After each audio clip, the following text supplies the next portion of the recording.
আসসালামু আলাইকুম রহমতুল্লাহি ওবরাকাতু। প্রিয় দর্শক, সবাইকে আমন্ত্রণ জানাচ্ছি পবিত্র জুমাবারের বিশেষ ইসলামিক আয়োজন গোল্ডেন ইস্পাত লিমিটেড শান্তির পথে অনুষ্ঠানের আজকের পর্বে।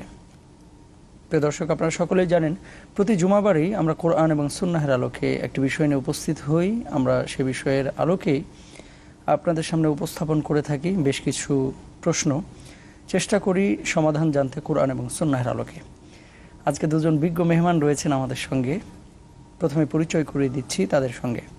যিনি রয়েছেন আস-সুন্নাহ ফাউন্ডেশনের সম্মানিত চেয়ারম্যান, পরিচিত মুখ, বিশিষ্ট ইসলামী চিন্তাবিদ, শিক্ষাবিদ এবং গবেষক মোহতারাম শেখ আহমদুল্লাহ।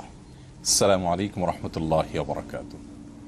ওয়ালাইকুম আসসালাম। আমাদের সঙ্গে আরও রয়েছেন বিশিষ্ট তরুণ আলেমে দ্বীন, ইসলামিক চিন্তাবিদ, মসজিদুল জুমা কমপ্লেক্স, পল্লবী, ঢাকা এর সম্মানিত খতিব মোহতারাম মাওলানা আব্দুল হাই মোহাম্মদ সাইফুল্লাহ। আসসালামু আলাইকুম রহমতুল্লাহি ওয়া বারাকাতুহু। ওয়ালাইকুম আসসালাম। কেমন আছেন মোহতারাম? আলহামদুলিল্লাহ। প্রিয় দর্শক, আজকে আমরা যে বিষয়টি নিয়ে কথা বলবো রাসূল আকরাম সাল্লাল্লাহু আলাইহি ওয়াসাল্লামের জন্মদিবস। প্রথমে আমি শেখ আহমদুল্লাহ সাহেবের কাছে চলে যাচ্ছি যে মোহতারাম, আপনি যদি বলতেন আল্লাহ রাসূল সাল্লাল্লাহু আলাইহি ওয়াসাল্লামের গোটা জীবন যে সিরাত, এটা অধ্যয়নের গুরুত্ব এবং প্রয়োজনীয়তা। ধন্যবাদ আপনাকে এবং ধন্যবাদ সম্মানিত দর্শক শ্রোতা মণ্ডলীকে। আলহামদুলিল্লাহ ওয়াসসালাতু ওয়াসসালামু আলা রাসূলিল্লাহ ওয়া বাদ। আসলে প্রিয় নবী মুহাম্মদ মুস্তাফা সাল্লাল্লাহু আলাইহি ওয়াসাল্লামের গোটা জীবন আমাদের চর্চা করা উচিত, অধ্যয়ন করা উচিত। এর অনেকগুলো কারণ আমরা আজ উল্লেখ করতে পারি সংক্ষেপে। তন্মধ্যে থেকে প্রথম কারণ হলো যে মানুষ কিন্তু অনুকরণ প্রিয়। মানুষ মাত্রই কাউকে না কাউকে সে অনুসরণ করবে। আল্লাহ রাব্বুল আলামিন মানুষকে সৃষ্টি করেছেন অ্যান্ড্রয়েড সেটের মতো করে, অর্থাৎ এখানে কোনো প্রোগ্রাম দেওয়া হয়নি। নতুন করে যে প্রোগ্রাম আপনি ইনস্টল করবেন সেটাই সেখানে সেট হবে। অতএব মানুষকে আল্লাহ রাব্বুল আলামিন যেহেতু ব্ল্যাঙ্ক এবং আপনার ডিফল্ট করে সৃষ্টি করেছেন এমনভাবে যে তার মাথায় কিছুই নেই, সে যা দেখবে সেটা দ্বারা প্রভাবিত হবে। সেজন্য তার দরকার আইডল, তার দরকার আদর্শ।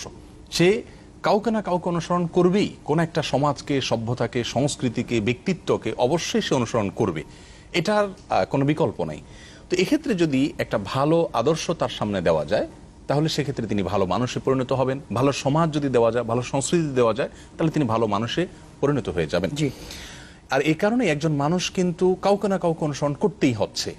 আর আল্লাহ রাব্বুল আলামিন তার রাসূল সাল্লাল্লাহু আলাইহি ওয়াসাল্লামকে বলেছেন, তার সম্পর্কে বলেছেন, লাকাদ কানা লাকুম ফি রাসূলিল্লাহি উসওয়াতুন হাসানাহ। যারা আল্লাহকে এবং পরকালকে বিশ্বাস করে তাদের জন্য আল্লাহর রাসূলের মধ্যে উত্তম আদর্শ রয়েছে।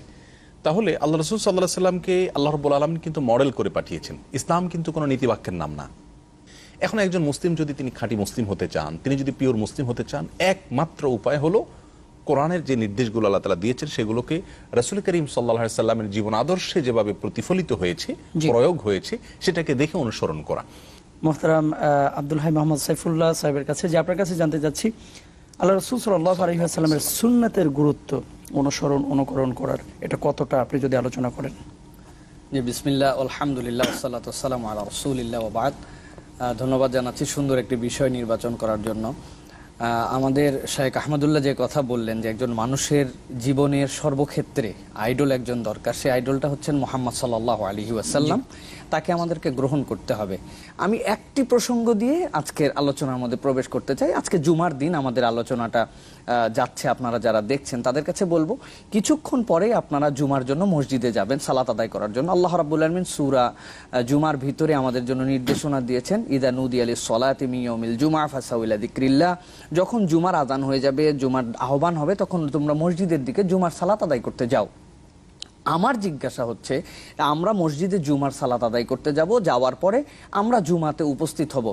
পুরো কোরআনুল কারীম যদি আমরা খুঁজি, পুরো কোরআনের কোথাও কি আমরা একটা আয়াতে কারিমা বের করতে পারবো যে আল্লাহ রাব্বুল আলামিন জুমাতে যেতে বলেছেন, যাওয়ার পরে কয় রাকাত সালাত আদায় করব, প্রতি রাকাতে কয়টা রুকু দিব, প্রত্যেক রুকু বা প্রত্যেক রাকাতের ভিতরে কয়টা সিজদা দিব, সিজদাতে যাওয়ার পরে আমি তাসবিহ পড়ব, কোন তাসবিহ পড়ব, এবং সেই তাসবিহ কয়বার সর্বোচ্চ বা সর্বনিম্ন কতটুকু পর্যন্ত পড়তে পারবো, পুরো কোরআনুল কারীম যদি আমরা খুঁজি, কোরআনুল কারীমে কোথাও এটার বর্ণনা নেই।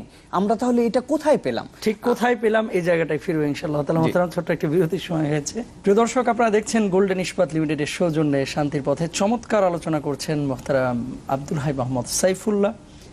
জুমার সালাত কত রাকাত পড়বো, কিভাবে পড়বো, কোন তাসবিহ পড়ব, এই সমস্ত বিষয় কোরআনের কোন আয়াতে আছে, তাহলে আমরা পাবো কোথায় যদি কোরআনের মধ্যে না থাকে? এই প্রশ্নের জবাব নিয়ে ফিরছি ইকরাম আব্দুল হাই মোহাম্মদ সাইফুল্লাহর কাছে। জি, আমরা কোথায় পাবো তাহলে, জুমা কিভাবে পড়ব? জি, আমি সুন্নাতের গুরুত্ব বোঝানোর জন্য বলছিলাম। আসলে কোরআনুল কারীমের মধ্যে এইরকম ভাবে নেই। এমনকি কোরআনুল কারীমের মধ্যে বাকি যে আমাদের জীবন আচরণের অনেক বিষয় যেগুলোর আল্লাহ রাব্বুল আলামিন প্রামাণ্যতার নির্দেশনা দিয়েছেন, সালাত আদায় করো, জাকাত আদায় করো, তারপরে বিভিন্ন ধরনের নির্দেশনা যেগুলো আছে, এইগুলোর যে প্রামাণ্যতা, এই প্রামাণ্যতাই হচ্ছে সুন্নাহ।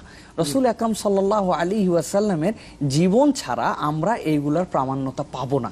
এই জন্য আহমিয়াতুস সুন্নাতুন নববী সাল্লাল্লাহু আলাইহি ওয়াসাল্লাম, সুন্নাতে নববীর গুরুত্ব আমাদের কাছে সর্বাধিক আগে বুঝতে হবে। আমরা জিজ্ঞাসা করি অনেক সময় এই কাজটা করা কি জায়েজ নাকি না জায়েজ। আমরা তো এইভাবে বলতে পারি, আচ্ছা বলুন তো, আমার রসুল সাল্লাল্লাহু আলাইহি ওয়াসাল্লাম কি এই কাজটা করেছেন না করেন নাই? যদি রসুল আকরাম সাল্লাল্লাহু আলাইহি ওয়াসাল্লাম করে থাকেন আমি সেটা করব। যদি রসুল আকরাম সাল্লাল্লাহু আলাইহি ওয়াসাল্লাম না করে থাকেন, সাহাবীদেরকে নির্দেশ না দিয়ে থাকেন, তিনি সেটা না বলে থাকেন, অনুকরণ করে না থাকেন, আমি এটা করব না। এই জন্য বলবো, সুন্নাতের গুরুত্ব যদি আমার হৃদয়ে অনুভব করতে না পারি, তাহলে আমরা ইসলামকে পূর্ণাঙ্গভাবে গ্রহণ করতে পারব। ধন্যবাদ মোহতারাম, জাযাকাল্লাহ। আমি চলে যাচ্ছি শেখ আহমদুল্লাহ সাহেবের কাছে। যে মোহতারাম, আপনার কাছে জানতে চাচ্ছি যে আল্লাহ রাসূল সাল্লাল্লাহু আলাইহি ওয়াসাল্লাম সম্পর্কে জানানো, বুঝানো এবং দায়ীদেরও কিছু দায়িত্ব, কর্তব্য রয়েছে। যারা ইসলাম প্রচার করছেন, দাওয়াতি কার্যক্রম করছেন, বাংলাদেশে অনেক জাতি উপজাতি রয়েছে, তারা অনেকেই আল্লাহ রসুলের পুরো সিরাত সম্পর্কে জানেন না। না জানাটাই স্বাভাবিক। সেক্ষেত্রে আমাদের ভূমিকা কি হতে পারে এবং প্রয়োজন আছে কিনা? ধন্যবাদ আপনাকে।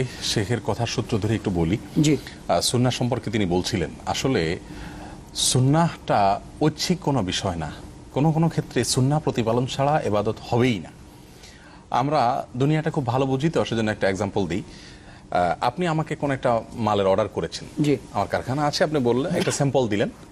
এই স্যাম্পলের সাথে যত বেশি মিল রেখে আমি প্রোডাক্ট তৈরি করতে পারবো, নিশ্চয়ই আপনার কাছে তত বেশি আমি গ্রহণযোগ্যতা পাবো। আর যদি আমি আমার মন মতো করি, এই প্রোডাক্টের স্যাম্পলের সাথে কোনো মিল না রাখলাম, তাহলে তো আপনি কখনো আমাকে পেমেন্ট করবেন না, এবং দ্বিতীয়বার আসার তো প্রশ্নই ওঠে না। জি, আল্লাহ রাব্বুল আলামিন তার রাসূল সাল্লাল্লাহু আলাইহি সাল্লামকে নামুজাজ, নমুনা, উসওয়া এবং আদর্শ করে, মডেল করে, স্যাম্পল করে পাঠিয়েছেন। এবং সালাত পড়বা, রাসূল যেভাবে পড়েছে সেভাবে নিয়ে আসো। ইবাদত করবা, হজ করবা, যাকাত করবা, সবগুলো রাসূল যেভাবে করেছেন সেভাবে নিয়ে আসো। সেজন্য আল্লাহ বলেছেন, মা আতাকুমুর রাসূলু ফাখুযু ওয়া মা নাহাকুম আনহু ফান্তাহু। অতএব রাসূল সাল্লাল্লাহু আলাইহি সাল্লামের জীবন আদর্শকে ইগনোর করে, অস্বীকার করে আমরা কখনো সফলতার পথে যাওয়া তো দূরের কথা, আল্লাহ রাব্বুল আলামিনের কাছে কোনো ইবাদতই গ্রহণযোগ্যতা পাবে না। এজন্য আবারও আমরা সুন্নাতে রাসূলের আদর্শ, এটাকে প্রতিপালন করার গুরুত্ব বুঝতে হবে। শুধু কোরআন দিয়ে আমরা সবকিছু, কোরআন এখানে ডিটেইল সবকিছু বলা হয়নি, কোরআন হলো পাইকারি কথাগুলো বলা হয়েছে। এগুলোর ব্যাখ্যা বিশ্লেষণের জন্য তো রাসূল পাঠানো হয়েছে। তাহলে তার কেন পাঠালেন? আপনি যে বিষয়টি বলেছেন যে রাসূলকে পরিচিত করানো, রাসূলকে পরিচিত কিভাবে করব? সর্বপ্রধান মাধ্যম হলো আমি নিজে রাসূলের আদর্শে একজন আদর্শবান মানুষ হব। আমার কথা ঠিক থাকবে, আমার কাজের ঠিক থাকবে, আমার চরিত্রের ঠিক থাকবে, আমার আচার আচরণ ঠিক থাকবে, সবগুলো রাসূলের সুন্নাহ অনুযায়ী যখন হবে, তখন আমি কিন্তু নিজেই রাসূল সাল্লাল্লাহু আলাইহি সাল্লামকে পরিচিত করাচ্ছি আমার আচরণের মাধ্যমে। অনেকে জানে রাসূল আকরাম সাল্লাল্লাহু আলাইহি সাল্লামের জীবন ইতিহাস সম্পর্কে, তার বৈবাহিক জীবন সম্পর্কে অনেক নেতিবাচক কথা আমাদের নাস্তিক বন্ধুরা বলে থাকে, কিন্তু আমাদের মুসলিমদের সন্তানরা জানে না যে তার আসলে এই বৈবাহিক জীবনের পেছনের কথাগুলো কি, তিনি কাদেরকে বিয়ে করেছেন, তাদের জীবনাচার কি ছিল, তাদের বয়স কি ছিল, এগুলো আমাদের জানতে হবে। ধন্যবাদ মোহতারাম, জাযাকাল্লাহ। আবারও ফিরবো ইনশাআল্লাহ তাআলা আপনার কাছে।